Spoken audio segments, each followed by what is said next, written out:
इस वक्त दानियाल अजीज press conference कर रहे हैं, आपको बराह रास्त लिए चलते हैं। है अवाम को ताकि हकायक सामने रखे जाएं। जो इंसदाद दहशत गर्दी की अदालत है इस्लामाबाद में 3 साल के बाद जो एक माजी में पुलिस वालों के बाजू तोड़े गए, उनके सर तोड़े गए और एक केस उनके खिलाफ रजिस्टर हुआ यहाँ पर इस्लामाबाद में रेड जोन में, जब मुआहदों की खिलाफ वर्जी हुई, थाने तोड़े गए और उसके बाद 3 साल के बाद वो यकलख्त अदालत में पेश हुए इमरान खान साहब। ये पिछले हफ्ते डेढ़ की बात है और उन्होंने कहा कि वो शामिल तफ्तीश का ऑर्डर मिला और उनको आर्जी बेल दी गई, यानी उनकी अबूरी ज़मानत की गई कि वो शामिल तफ्तीश हो जाए 780A के केस में। तो उस 2 हफ्ते के गुजरने के बाद जब अगली तारीख आई, जिसको अभी 2 रोज़ कबल उन्होंने जाके पेशी दी है, वो शामिल तफ्तीश नहीं हुए थे, तो 3 साल पहले ज़ाया कर दिए। और उसके बाद ये 3 साल के लिए कहते रहे कि जनाब ये सियासी केस है और सियासी केस में मैं बिल्कुल जो है पेश नहीं हूँगा। ये आपने भी सुना होगा, हर दफ़ा ये बयान देते थे। तो फिर कोई ऐसा वक्त आया इसमें जिसमें वो सियासी केस होना बंद हो गए थे, या शायद मकसूद था कि कोई और चीज़ होने वाली है तो इसलिए इस काम से अब छुटकारा हासिल कर लिया जाए, या फिर उनकी ज़मीन जो है और उनकी जायदाद जो है वो रफ्ता रफ्ता बहक सरकार कुर्क होने का अंदेशा था, जिसमें उनके ये बनी गला वाली जो ज़मीन है उसमें तो रिकॉर्ड आ चुका था अदालत में और बकिया जो है वो मुख्तलिफ पाकिस्तान के हिस्सों से जमा किया जा रहा था। तो देखने की बात यह है कि क्या उनके वहाँ पेश होने से उन्होंने तस्लीम नहीं कर लिया कि कम अज़ कम 3.5 साल तो वो अदालत की तौहीन कर रहे थे, कंटेम्प्ट कर रहे थे वो, और मुख्तलिफ हीले बहानों से जो अपनी असल जिम्मेदारी थी अदालत की जानब उससे गुरेज कर रहे थे। इसी तरह से आपको अच्छी तरह से याद होगा कि एक बहुत बड़ा ब्लंडर मारा था। ये इनका रवैया बनता जा रहा है कि ये पहले एक बहुत बड़ा ब्लंडर मारते हैं और फिर बार बार उसको सराहते हैं, कोशिश करते हैं कि वो सच में तब्दील हो जाए, लेकिन इस काम में वो फेल होते जाते हैं। इन्होंने आके कहा कि जनाब मुझे 10, उसका भी हम आपको थोड़ा सा दिखाएंगे कि असल हकीकत में ये दुबई से जो पैसे आते रहे वो कैसे होते रहे, क्या होता रहा है। कि शहबाज शरीफ साहब ने मुझे 10 अरब रुपए का ऑफ़र दिलवाई है कि मैं अगर अपने केस वापस ले लूँ पनामा वाले तो वो मुझे पैसे अदा कर देंगे। और मैं नाम इसलिए नहीं ले रहा किसी का क्योंकि अगर मैं नाम लूँगा तो वो ख़तरे में पड़ जाएगा। अब उसका जो हरजाने का दावा किया है शहबाज शरीफ साहब ने, उसकी कितनी बेशुमार तारीखें पड़ चुकी हैं, वहाँ पर भी वो फरार है, उधर भी कोई जवाब नहीं दे रहे। बातें करते हैं कि जनाब अदालतों की, अदारों की, कि इनको मजबूत करना है, किसी की फेवर नहीं होनी चाहिए, हमने बड़ा शफाफ निज़ाम चलाना है। तो अपनी मिसाल आप आदमी बनाता है तो वहाँ पेश तो होते कम अज़ कम। इसी तरह से दास्तां है इलेक्शन कमीशन ऑफ पाकिस्तान की, ये मुख्तलिफ अदालतें हैं। इससे पहले भी मैं आपको मसाले बता सकता हूँ। आज तक जो नजम सेठी का केस है 44 नोटिस हो चुके, वहाँ भी पेश नहीं हुए जब हरजाने का नोटिस दिया गया। और इलेक्शन कमीशन में ये कहते रहे कि हम इलेक्शन कमीशन को नहीं मानते, इनकी सियासी अपॉइंटमेंट है, ये गलत है, हम इनको ख़त्म करना चाहते हैं, इनको तब्दील करना चाहिए, इनकी मेंबरशिप जो है वो सही नहीं है। किस किस किस्म की वो मैं क्या कह सकता हूँ गुफ्तगू वो करते रहे अपने लहजे में जो उनका है। और उसके बाद उनका काम जितना रोक सकते थे रोक के फिर फटाफट जाके माफ़ी भी मांग ली, वहाँ पेश होके खामोशी से एक दिन जाके माफ़ी मांग ली कि जी कंटेम्प्ट मेरे पे ना लग जाए कहीं। तो आप मुझे बताएं कि ये किसी एक अदालत में या किसी एक वक्त तक महदूद नहीं है। ये जो कार्रवाई है ये एक अपने जमात के अंदर एक तरीक़ाकार है जो वो खुद अपनी मिसाल आप बना के दूसरों के पैगाम भेज दें कि इस तरह से आप अदारों के साथ निपटें, ना कि उनके आगे आप सर झुकाएं या उनके आगे आप जो, यार ये बेल काइंडली बंद कर देंगे भाई प्लीज़, ना कि आप उनके आगे जो है अपना सर झुकाएं या अदालत की जो है एहतराम करें। तो इसमें असल वजह क्या है? असल वजह यह है कि शहबाज शरीफ साहब के केस में भी ये गुनाहगार हैं, वहाँ उनके पास कोई जवाब नहीं है। और इलेक्शन कमीशन में माफ़ी मांगने के बाद दोबारा पेश होके अब दोबारा 2 तारीखों 3 तारीखों में वो जवाब नहीं दिया, फिर से टाइम ले गए अदालत से। वही डिलेइंग टैक्टिक्स जो 3.5 साल चलाते रहे हैं पहले। ये मैं फॉरेन फंडिंग वाले केस की बात कर रहा हूँ, उसकी आज मैं थोड़ी सी तफसील आपको बताना चाहता हूँ। उसमें फिर से वो फरार है और इसी तरह से टाइम लेके कि जी हम शामिल तफ्तीश हो जाएंगे, इंसदाद दहशत गर्दी जो कल तक सियासी केस था अब उसमें जाके वो कहते हैं कि जी हमें अबूरी ज़मानत दे दें ताकि हम उसमें शामिल हो सकें तफ्तीश में, और फिर तफ्तीश में भी नहीं गए। वहाँ शामिल हो ना जी तफ्तीश में। तो ये जो एक तरीक़ाकार है, अगर आप केपी में जाके देखें, एक हम तजवीज़ देते हैं, फ़र्ज़ करें कि अगर पाकिस्तान मुस्लिम लीग नून कहे कि हमारे तमाम केस जो हैं वो खैबर पख्तूनख्वा के एहतसाब कमीशन से ट्राई करवा लें, कैसा लगेगा? ये कैसा लगेगा? फिर समझ आ जाएगी सबको कि एहतसाब कहाँ हो रहा है, किसका हो रहा है, किसका नहीं हो रहा है, कैसे हो रहा है। अभी तीसरा साल होने को जा रहा है कि जब वहां पर उसका हेड ही नहीं लगाया और कानून ऐसा बना दिया कि उसमें फैसले करने की कुव्वत ही नहीं है, और जो माजी के चेयरमैन थे वो छोड़ के चले गए। उसका किसी वक्त इन्होंने कोई जवाब नहीं दिया। इनके अपने वजीर पीट पीट के मर गए हैं, रो रो के मर गए हैं कि भी हमारे सिर्फ और सिर्फ करप्शन हो रही है केपी में। इनके अपने वजीर, इनके अपने एमपीए, इनके एमएनए के ग्रुप जो है उन्होंने इकट्ठे जाके शिकायतें लगाई हैं कि जनाब इतनी बुरी करप्शन हो रही है, आप किसी तरह बचाएं इस सूबे को। और जो अदारा इसके लिए बनाया गया उसकी कैफियत क्या है वो आपके सामने।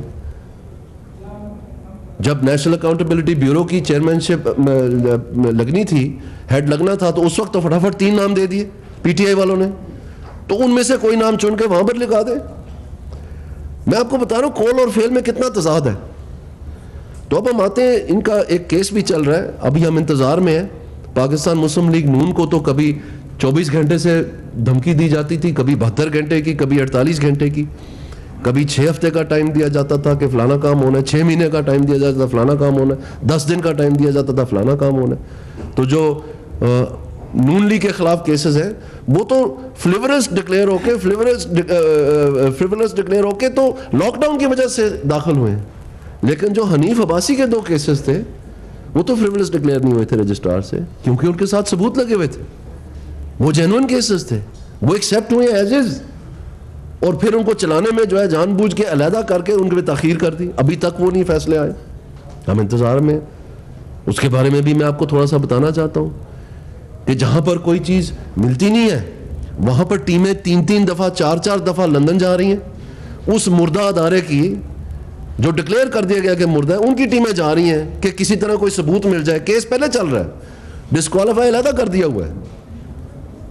और जहां पर एक चीज आपको मुंह पे आके लग रही है वो उसकी खोज में बहुत वक्त लग रहा है, समझ नहीं आ रही, तो उस पर जरा चलते हैं जी प्लीज। ये सबसे पहले मैं आपको इलेक्शन कमीशन की बात बताऊं। इलेक्शन कमीशन में करीबन 3 या 4 मरतबा पीटीआई ने जाके स्टे लिया है इलेक्शन कमीशन की फॉरेन फंडिंग वाले केस में कि ये आगे ना बढ़ सके, इसको रोक दिया जाए। पहले ये अंडरस्टैंडिंग के तहत चलता रहा, जब हमने उसके ऊपर शोर मचाया 1 साल के लिए, तो फिर उन्होंने कहा कि जी ठीक है अब हम इसके ऊपर प्रोसीड करते हैं। फिर इसके ऊपर कंटेम्प्ट लगी। तो उस हर दफा जब ये जाते रहे हैं हाई कोर्ट में पीटीआई वाले, वो कहते रहे कि जनाब आपको इख्तियार नहीं है, आपको इख्तियार नहीं है, इलेक्शन कमीशन को इख्तियार नहीं है ये सवाल पूछने का। लेकिन आप देखें ये वो एप्लीकेशन की कॉपी है जो अब दी है पीटीआई ने। अभी वो इस्लामाबाद हाई कोर्ट में गए हुए हैं, स्टे उनको नहीं मिला कि इलेक्शन कमीशन का काम रोक दिया जाए, इनकी इंक्वायरी ना हो। भाई अगर आपको छुपाने को कुछ नहीं है तो आप तलाशी दे दें। कोई लफ्ज याद आ रहे हैं आपको? ये लफ्ज आपको याद है? कौन बोलता था ये लफ्ज? आज हम कह रहे हैं कि आप तलाशी दे दें। अगर आपने चोरी नहीं की है, पीटीआई ने फॉरेन फंडिंग नहीं की है, तो क्यों भागते फिरे हैं? लेकिन वहां प्ली ये ली कि जनाब ये इलेक्शन कमीशन को इख्तियार नहीं है। और ये लेटर में आगे चलेंगे, इस लेटर में देखें, ये उनका कंक्लूडिंग पैराग्राफ जो अभी एप्लीकेशन ताजा दी है। The honourable commission is therefore requested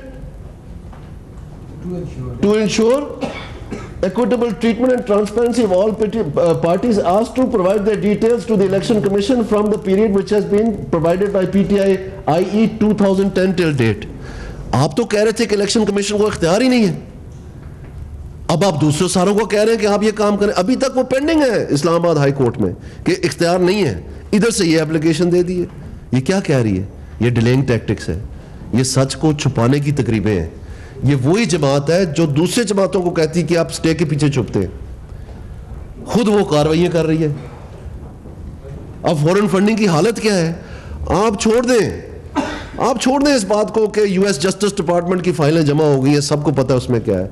आप छोड़ दें इन बातों को कि ये अपना अकाउंट नहीं दे सकते, इनकी ऑडिट नहीं हुए, इनके अपने मेंबर आके लड़ते रहे इनके साथ कि हमारे पैसे आप खा गए हो, इन्होंने अपने प्राइवेट अकाउंट्स में पैसे डाले। सारी चीज़ें छोड़ दें। जो चीज़ें आप जा जा के ढूंढ रहे हैं लंदन में, ये चीज़ें नज़र नहीं आ रही आपको। आगे चलेंगे, ये सुने ज़रा, सुनाए जी, प्ले द माइक। ये अभी रिसेंट इंटरव्यू है।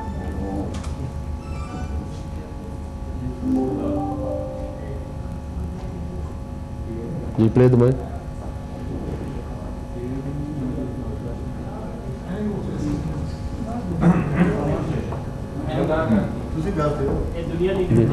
ये दुनिया टीवी का एक इंटरव्यू है। एक मिनट, ये बड़ी सीरियस बात है जी। ये दुनिया टीवी का एक इंटरव्यू है जो अभी हाल ही में वजाहत एस खान के साथ चलाया था, इमरान खान का। मैं आपको जुबानी बता देता हूँ। क्या हुआ? जरा वॉल्यूम छोड़ दें प्लीज, जरा वॉल्यूम छोड़ दें प्लीज, शुरू से लगा दें।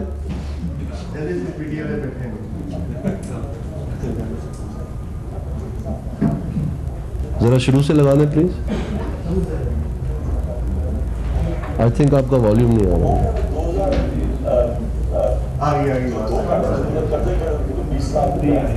शुरू से प्लीज लगा दें, हम शुरू से लगा दें प्लीज।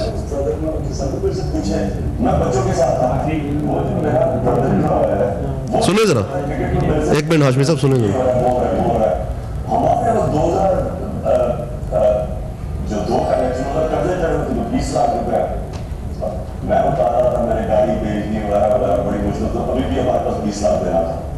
अब मैं उस ब्रदर के साथ, वो मेरे से पूछे, मैं बच्चों के साथ था, वो मुझे कह रहे कि ये हो रहा है वो हो रहा है। मैंने कहा अच्छा इस तरह का, मैं उसे टिप दे देता था। मैंने कहा अच्छा मैं इस तरह का, वो स्प्रेड बैटिंग कर रहा था। मैंने कहा मैं तुझे एडवाइस दूंगा, जो भी और वो कोई 10 लाख रुपया आ रहा था। मैंने कहा जो 10 लाख से ऊपर तू जीतेगा, मेरी एडवाइस की वजह से वो जाएंगे हमारे जो कर्जा होता है वो डील है। उसके बाद मैं उसके साथ 3-4 घंटे बैठा स्प्रेड बैटिंग। तो स्प्रेड बैटिंग के ऊपर वो मैं उसको एडवाइस करता था कि आप ये कर दे, आप ये पार्टनरशिप वगैरह। हमने तो 3-4 घंटे में 20 लाख, उसका 10 लाख भी दे दिया, 20 लाख आ गया। और even the wrong profession obviously। वो जो बैठा हुआ था ना, वो जो बुकी से वो कहता था कि बात है आप ये इसको बेच दो या मैं पार्टनरशिप से निकलना चाहता हूँ, तो वो कहता कि जैसे दोस्त का जैसे ब्रदर-इन-लॉ सिटिंग विद यू। तो ये वो दास्तां है जो दिन दिहाड़े टीवी के ऊपर एक प्रोग्राम में इमरान खान साहब बता रहे थे कि मैं जुआरिया हूं और जुआ खेल के अपने ब्रदर इन लॉ से मैंने पीटीआई के कर्जे उतारे हैं। अब ये कहते हैं हमने सिर्फ पाकिस्तानियों से पैसे लिए हैं पीटीआई के लिए। ये पूरे पाकिस्तान में ये नशरियात हो रही हैं। ये प्रोग्राम 4-5 मरतबा चला है, मैं आज आपके सामने चला रहा हूं। इसमें कौन सी चीज नहीं समझ आ रही? जो पॉलिटिकल पार्टीज ऑर्डर है उसमें लिखा हुआ है कि अगर आप जमात के लिए फॉरेन फंडिंग इस्तेमाल करेंगे तो वो फॉरेन एडेड पार्टी करार दी जाएगी और उसको डिसॉल्व किया जाएगा। अब इसमें जेआईटी की टीम भेजनी है दुनिया टेलीविजन 4 मरतबा ढूंढने के लिए। ये क्यों, क्या चीज इसमें नहीं समझ आ रही? वो कह रहे हैं कि मैंने जुआ खेल के अपनी जमात चलाई है क्योंकि मेरे पास पैसे नहीं थे, गाड़ी बेचनी पड़ी। तो 2010 में इमरान खान साहब का कौन सा कारनामा था 2008 में बाइकआउट करके कि उनको अरबों रुपया जो है वो बाहर के मुल्कों से डॉलरों में और पाउंड में और यूरो में आना शुरू हो गया। ये चीज रोकी जा रही है ना कि ये इन्वेस्टिगेट ना हो। और वो नामालूम अफराद थे, हमें कैसे पता कि नामालूम अफराद थे? क्योंकि जो यूएस जस्टिस डिपार्टमेंट को फॉर्म्स जमा किए गए हैं उनमें रकम लिखी हुई है, आगे नाम कोई नहीं है, खाली है वो। तो ये जो पैसे बांटने का तरीकाकार है जमात को आगे बढ़ाने के लिए, थोड़ा और सुनते हैं, नेक्स्ट वाला सुनाए, ये सुने जरा।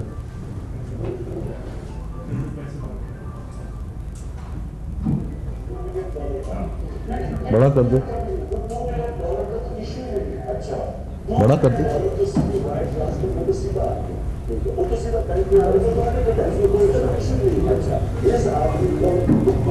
करीब करें माइक प्लीज।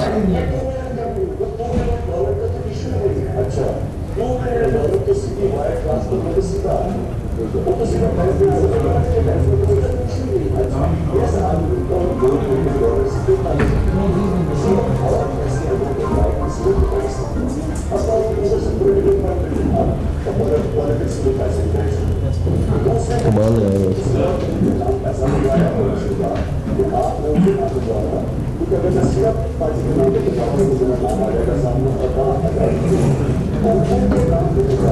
ठीक है। इसमें ये क्या कह रहे हैं, इसमें ये इंटरव्यू में कह रहे हैं और इसकी डेट ऊपर लगी हुई है, आप इसको खुद भी देख सकते हैं। इनका कोई शायद टेक्निकल प्रॉब्लम हुआ है, लेकिन इसमें ये कह रहे हैं कि दुबई से इन्होंने एक शख्स से पैसे मंगवाए और चूंकि वह कानून इजाजत नहीं देता था, वो थर्ड पार्टी से मंगवाए उसको छुपाने के लिए। अब वो शख्स कौन था? $2 मिलियन हैं, ये कोई 5-10 हज़ार रुपया नहीं है। यहां पर बताया जाता है जायदादों की कीमत जो है वो 1 लाख पाउंड नहीं बता, ये $2 मिलियन जो है ये टीवी पे चला, ये फॉरेन फंडिंग नहीं है। वो कौन साहब थे, ये तहकीकात की नहीं, ये सब चीजें जो है ये लिख के दी हुई हैं। अब आप मुझे बताएं कि इन हालात में जाहिर बात है इलेक्शन कमीशन में आप नहीं चाहेंगे कि ये चीज आगे चले, तो ये इंसाफ की जो जमात है ये इंसाफ को रोक रही है। इनका अमाल इनकी ये है कि ये इंसाफ को रोक रही है। जब इनकी अपनी बात आती है, चाहे वो केपी में हो, चाहे वो हरजाने की दरखास्त के खिलाफ हो, चाहे वो इंसदाद दहशतगर्दी में हो, चाहे वो सुप्रीम कोर्ट में हो, सुप्रीम कोर्ट में भी इन्होंने सारी गलत कारियां की हुई, गलत बातें बताई हुई थी। आगे चलें जी प्लीज, नेक्स्ट। और इनको पता है, ये इनकी ट्वीट है 29 मई की, इसको जरा गौर से पढ़ें, ये क्या लिखा है इमरान खान ने। इन्होंने ये कहा है, those who think I am playing with fire and might get disqualified, it will be a small price to pay to rid Pak of corruption of mafia godfather। उसका आपके साथ क्या ताल्लुक है? ये आप अपने लोगों को एक्सप्लेनेशन दे रहे थे कि अगर मैं फारूक हो गया तो इसको इस तरह देखना कि मैंने कुर्बानी दी है, क्योंकि फारूक इसने किस पे होना है? फारूक इसने न्याजी सर्विसेज लिमिटेड पे होना है। गॉडफादर का उसके साथ क्या ताल्लुक है? फारूक इसने फॉरेन फंडिंग पे होना है। इसको किस माफिया ने कहा था कि जाके यूएस जस्टिस डिपार्टमेंट में ये फॉर्म जमा करवाए नामालूम अफराद के, वहां से पैसे मंगवाए? किसी ने इसका बाजू मरोड़ा था? इसको किसने कहा था? गॉडफादर ने कहा था कि जुआ खेल के तुम अपनी जमात चलाओ अपने बहनोई के साथ, ये बुकियों के साथ तू बैठ के ये काम कर। आप गिरावट देख रहे हैं, कितनी गिरी हुई बात है कि अपना जब दामन काला नजर आया है तो उसको छुपाने के लिए वो भी दूसरों के ऊपर नाम लगाते जा रहे हो तुम, जिसके ऊपर कोई प्रूफ भी नहीं हो सका। अभी तक वो केस चल रहा है, उसका हाल आप देख लें जाके। तो मैं आपको ये कह, इसको आगे चले, ये 29 में है, एक दिन बाद देखें क्या होता है। आगे चले, एक दिन बाद, ये 1 जून की खबर है, चूंकि ये 30 मई को ये हीरिंग हुई, अगले दिन खबर छपी है, उसमें इन्होंने एडमिट कर लिया अदालत में। ये सारे अखबारों की जीनत बना है, वो खुद भी एडमिट कर रहे हैं कि मैं डिस्क्वालीफाई हो रहा हूं, और उसके अदालत में जो वकील है वो भी एडमिट कर रहे हैं ओपन कोर्ट में कि जनाब हाँ जी फॉरेन फंडिंग भी हुई है, और हाँ जी हमने न्याजी सर्विसेज डिक्लेयर भी नहीं की, उसमें पैसे भी थे, वो हमारी भी है, और ये मिस डिक्लेरेशन ओमिशन मान ली जाए। आगे चलिए, ये देखें, ये देखें, ये तमाम अखबारों की जीनत बनी है, आप पढ़ लें खुद। अब यहां पर जब टीवी पे एतराफ किया जा रहा है, अदालत में एतराफ किया जा रहा है, हर जगह पकड़े जा रहे हैं, वहां पर जो है ना JIT है ना कोई पूछ के, चाहे वहां माफी पे एक दिन में काम निकल जाता है, आगे केस चले जाता है, शामिल तफ्तीश ना हो तो कोई बात नहीं, वो भी ठीक है, बेल आगे हो जाती है। अगर सुप्रीम कोर्ट में है तो हम इंतजार कर रहे हैं, उसमें भी हम फैसले का इंतजार कर रहे हैं। लेकिन दूसरे केस में 24 घंटे, 48 घंटे, 72 घंटे, 6 दिन, 6 हफ्ते, 6 महीने, ये आपके सामने है। तो हमारी ये इल्तिजा है, इमरान खान साहब अपने गिरबान में झांके, दूसरे के बारों में बात करनी छोड़ें। अभी हम जहांगीर तरीन साहब के केस पे तो आए ही नहीं है, वो तो मैं अलहदा एक प्रेस कॉन्फ्रेंस में आपको एड्रेस करूंगा और वो आपको डिटेल बताऊंगा। नहीं, ये हंसने की बात नहीं, ये पाकिस्तान के हकायक में आपको बयान कर रहा हूँ, ये आपकी अखबारें छपी हुई हैं, मेरी तो नहीं छपी हुई। तो इसलिए मैं आपसे ये अर्ज कर रहा हूँ कि इस मुल्क में अगर ज़रूरत पड़ जाती है कि फ़रूक सत्तार भी इंजीनियरिंग का लफ्ज़ इस्तेमाल कर रहा है, और कल रात को जो लीडर ऑफ अपोजिशन है खुर्शीद शाह साहब, वो भी इंजीनियरिंग का लफ्ज़ इस्तेमाल कर रहे हैं। और इंजीनियरिंग का लफ्ज़ सबसे पहले दिन मैंने बताया, पेज 299 पे जो 20 मई वाली जजमेंट थी, उसमें जस्टिस शेख अजमत सईद की जजमेंट में ये लिखा हुआ है, पैरा 37 में 36 में इसका पूरा जिक्र दिया हुआ है कि ये कैसे होता है। तो क्या ज़रूरत थी वो लिखने की, ये भी तो पूछा जाए ना जी। क्यों ये सारे लोग ये बातें कर रहे हैं? ये जो हम आपको दास्तां बता रहे हैं, ये अकेली नून लीग तो नहीं बात कर रही। और अगर जमहूरियत में ज़रा सा भी इमरान खान का सोच होती तो वो कम से कम पार्लियामेंट तो एक दफ़ा आ जाते।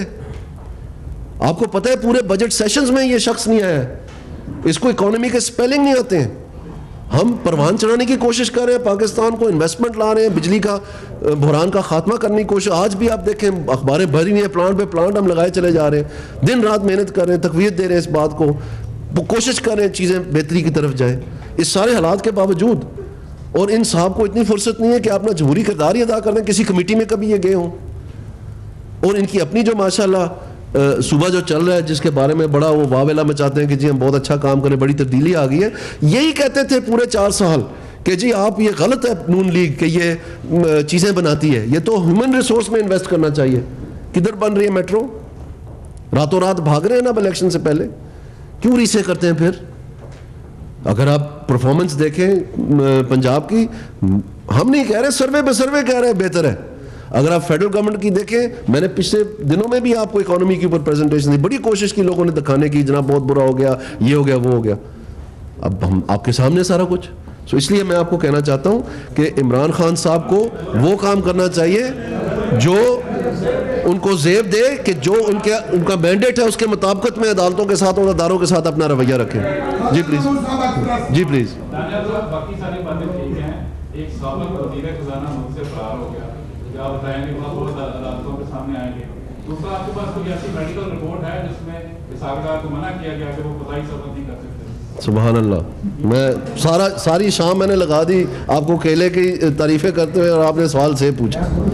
जो मैं आपसे बात कर रहा हूँ वो तो हम जवाब दे ही रहे हैं। अगर वो अदालतों में है तो उनका मेडिकल सर्टिफिकेट उनके सामने है। आप मुझे ये बात बताएं कि अगर वो मुल्क में आएंगे वो गिरफ्तार होंगे कि नहीं होंगे? ये ऐ तोड़ा नोखा लाडला तो नहीं ना होया? फारूक साहब, दानियाल साहब, आपने बड़ी अच्छी फैसला पास की है इनकाब के इमरान खान साहब को। आपके पास एक बड़ी अहम वजाहत है, निगरानी हुई मुख्तलिफ इदारे गवाह खुदनी का शिकार है। प्लीज जरा बताएं कि ऐसे अच्छे मामले को सवाल से क्या करना चाह रहे हैं जी। आज की अखबारें भरी हुई हैं, कल स्टैंडिंग कमेटी की मीटिंग थी, परसों 4 रोज पहले सेनेट की थी, कल नेशनल असेंबली की थी। आप वो खबरें पढ़ लें, आपको सारी इन्फॉर्मेशन मिल जाएगी।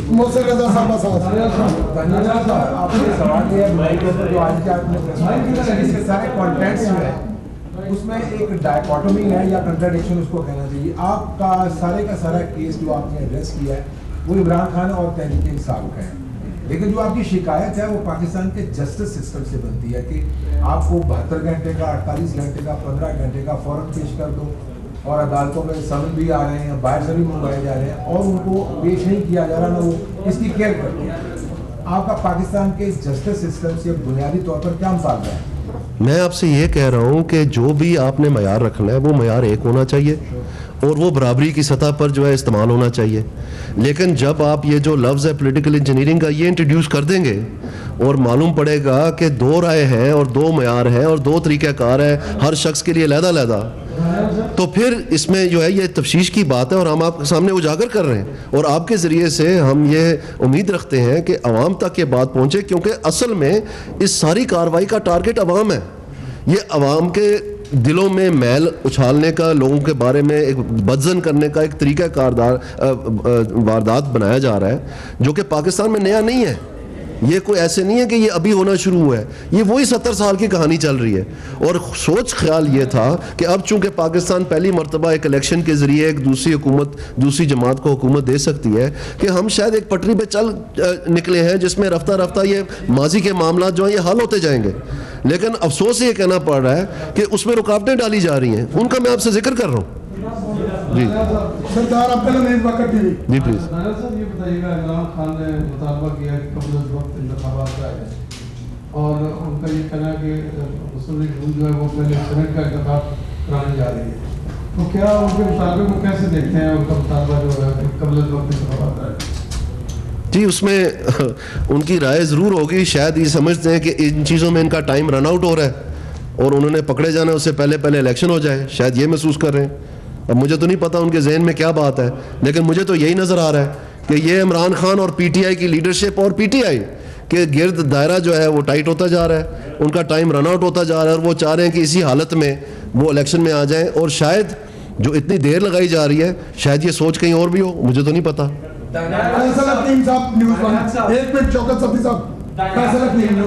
कि 3.5 माह हो गए आपको वजारत संभाले हुए, आप इस 3.5 माह में वजारत ही क्या कर रही क्या है? एक दफा भी आपने वो नहीं बताई, जब क्या है आप सियासी शुबे है। दूसरा, आप कहते हैं कि अनोखा लाडला गिरफ्तार नहीं हुआ, हुकूमत आपकी है, आपका वजीर दाखिला है, इंतजामिया आपके अंडर है, कभी ऑपरेशन हो जाता है तो वजीर दाखिला कहता है कि इंतजामिया ने कर दिया, वहां पे गिरफ्तारी नहीं हुई तो उसकी भी इंतजामिया जिम्मेदार है, तो वजीर दाखिला किस चीज का जिम्मेदार है? वजीर दाखिला किस लिए बैठा?